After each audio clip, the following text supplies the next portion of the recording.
Alright.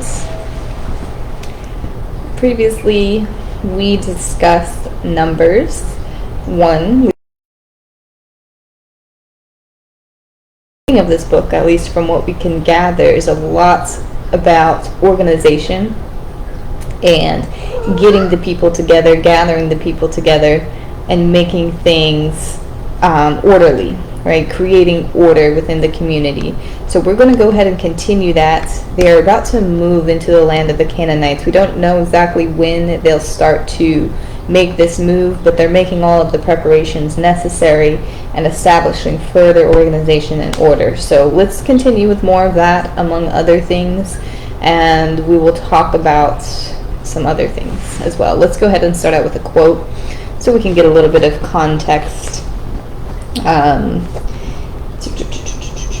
So this quote today is, prosperity is the blessing of the Old Testament. Adversity is the blessing of the New.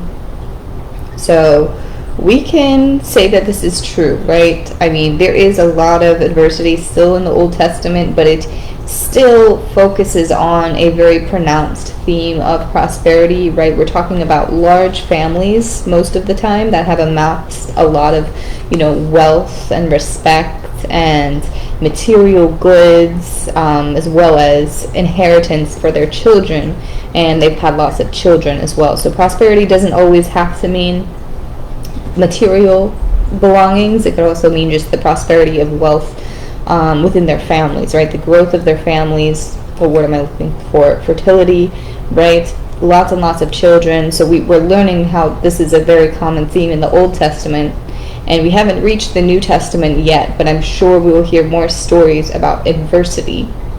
So along the topics of wealth and prosperity, this is what we will go ahead and discuss. We will discuss what is required of certain people when it comes to donating to the church once again. And we left off talking about the Levite clan and how they have 3 separate families within the Levite clan. We were talking about what are they responsible for when it comes to service to the tent of meeting. What are they responsible for, especially when picking up and moving the tent, which is what they will have to do very shortly here. So it says, take census of the Kohathite branch of the Levites by their clans and family. And what they're responsible for, it says, over the table of presents they are to spread a blue cloth and put on the plate, dishes, and bowls, and the jars for drink off.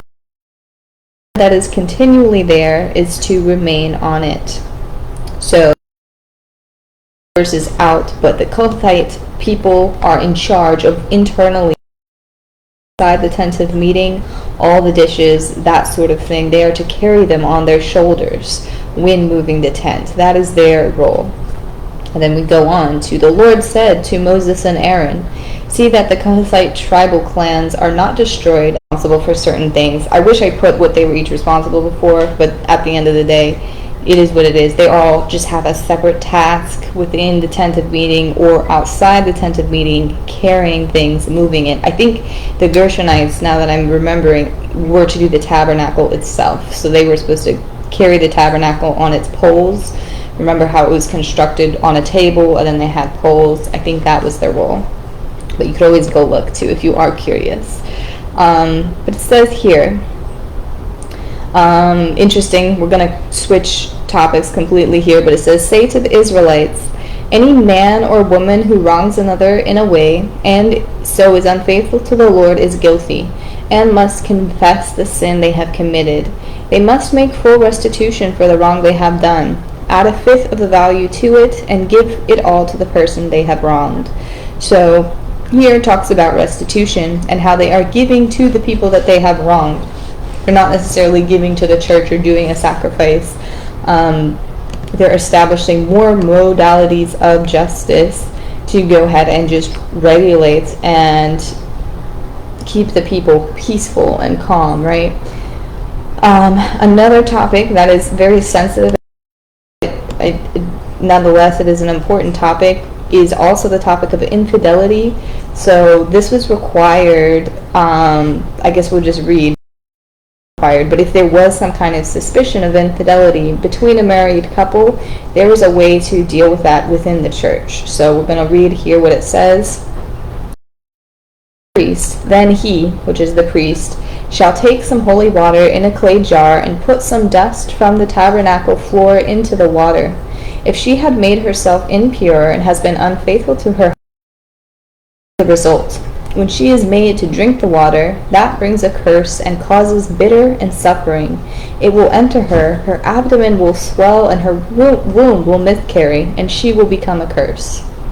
So, kind of a sensitive topic to as you're reading it, but this was the resolution of suspected infidelity. So if she drank the water and say she's pregnant, right, we don't know who the baby daddy, excuse my colloquialisms, is, then this was the solution, right? Technically it was like a faith-filled spiritual abortion, which is crazy because as Christians, a lot of people do not they're not on the side of abortions, but this is essentially what it was. But this would only happen if she was, in fact, unfaithful. If she was faithful, then nothing would happen to the child that she was carrying. So very sensitive to read that, but it definitely was just another modality of justice. So speak to the Israelites and say to them, this is separate, right? Separate thing. If a man or woman wants to make a special vow, a vow of dedication to the Lord as a Nazirite, they must abstain from wine and other fermented drink. So, what this means here, Nazirite is somebody who is outside of the clan of the Levites who were already required to just have dedication to the tent of meeting and the tabernacle. Nazirite was somebody outside of them that wanted also to partake in serving the church and therefore serving the Lord. So they had a special way of marking them different. So they are not to drink. They're also not to cut their hair. So a lot of Nazirites have very long hair. I think Samson, which we'll learn about later, Samson was also a Nazirite. And it is not to confuse Nazarene with Nazirite. Nazarene were people from Nazareth, which I don't even know at this point if Nazareth was an actual place. Pause.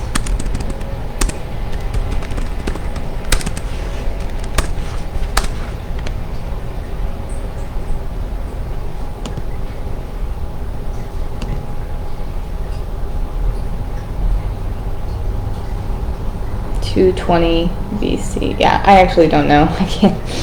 I'm not sure. But anyways, Nazirite, just a different term, just not to get it confused. Okay. But says here, throughout their period of their dedication to the Lord, the Nazirite must not go near a dead body, even if their own father or mother or brother or sister died. They must not make themselves ceremonially unclean on account of them, because the symbol of their dedication to God is on their head.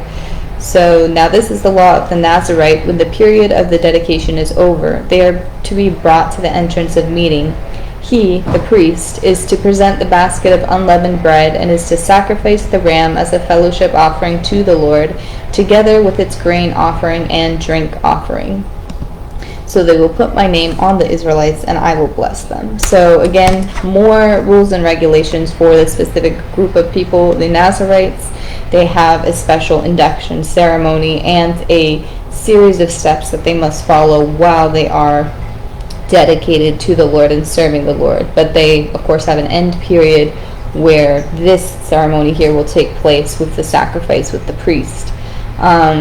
And then also talks about the blessing of the Israelites. There is a longer blessing you can read in chapter 6, but this is the end. So they will put my name on the Israelites, and I will bless them. Again, talking about the priests blessing the Israelites, God blessing the Israelites with the priests performing the rites, right? So now, it says here, he gave 2 carts and 4 oxen to the Gershonites as their work required. And he gave 4 carts and 8 oxen to the Merarites as their work required. They were all under the direction of Ithamar, son of Aaron the priest. So this is again, they're being granted carts and oxen so they could carry the things in the tabernacle. The Gershonites, again, I believe, were the ones who dealt with the tabernacle. The Merarites were dealing with the posts and poles outside of the tabernacle, or the tent of meeting. So they had to have carts. The others who were in charge of the inside of the tabernacle, like I mentioned before, they did not get carts or oxen because they were required to hand carry the bowls and the plates, either on their shoulders or whatever have you.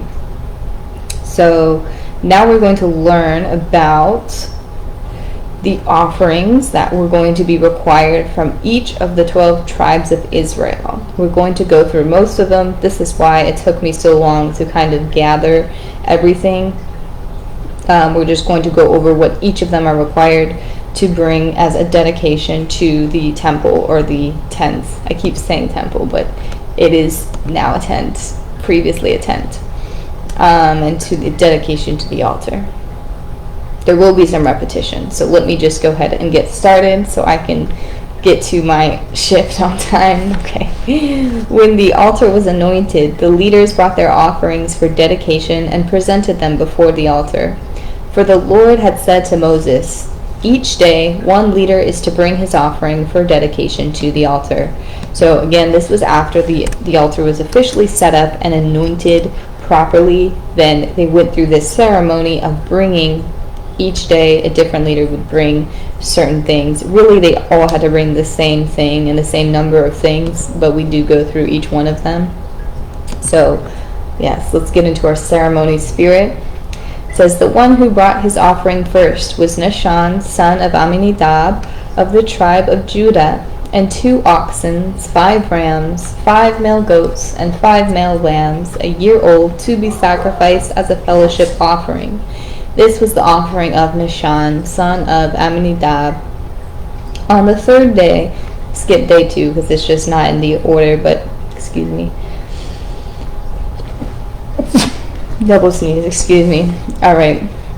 On the 3rd day, Eliab, son of Elon, the leader of the people of Zebulun, brought his offering, 1 young bull, 1 ram, 1 male lamb, and a year old for a burnt offering. On the 5th day, Shelumiel, son of Zurishaddai, the leader of the people of Simon, brought his offering. His offering was 1 silver plate weighing 130 shekels, and 1 silver sprinkling bowl weighing 70 shekels, both according to the sanctuary shekel, each filled with the finest flour, mixed with olive oil as a grain offering. On the 6th day, Eliasaph, son of Deuel, the leader of the people of Gad, brought this offering, and 2 oxen, 5 rams, 5 male goats, and 5 lambs, lambs, a year old, to be sacrificed as a fellowship offering. This was the offering of Eliasaph, son of Deuel. On the 8th day, Gamaliel, son of Pedahsur, the leader of the people of Manasseh, brought his offering, 1 young bull, 1 ram, 1 male lamb, a year old, for burnt offering. On the 10th day, Ahiezer, son of Ammishaddai, the leader of the people of Dan, brought this offering. His offering was 1 silver plate weighing 130 shekels, and 1 silver sprinkling bowl weighing 70 shekels, both according to the sanctuary shekel, each filled with the finest flour, mixed with olive oil as a grain offering. On the 11th day, Pagiel, son of Okran, the leader of the people of Asher, brought his offering, and 2 oxen, 5 rams, 5 male goats, 5 male lambs, a year old, to be sacrificed as a fellowship offering. This was the offering of Pagiel, son of Okran. The total number of animals for the burnt offering came to 12 young bulls, 12 rams, and 12 male lambs, a year old, Together with their grain offering, 12 male goats were used for the sin offering. So, again, if you want to go through and read what each person brought, you can definitely do so. But each of them, I know we kind of jumped around, but there is some variety because each of them was actually required to bring the silver bowl and the plate and the bread, and each of them was required to bring something for the burnt offering, and each of them was required to bring something for a fellowship offering. But we kind of jumped around just to show you the different types of offerings.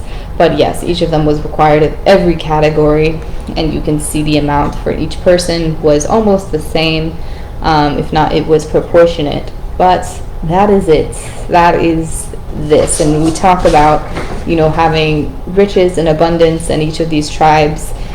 Due to their size and number, it seems like when we're reading it, maybe it's a lot, right? It's a lot, but due to their size of the tribes, it really wasn't that much of a burden for them to go ahead and provide this. It was really kind of the bare minimum that they could do to make sure things were, again, cleansed, sanctified, organized, and to really give all glory and power to the Lord at this time. It shows dedication and commitment, just showing them, like, yes, we're here, we're present, we want to be able to provide for you in the church.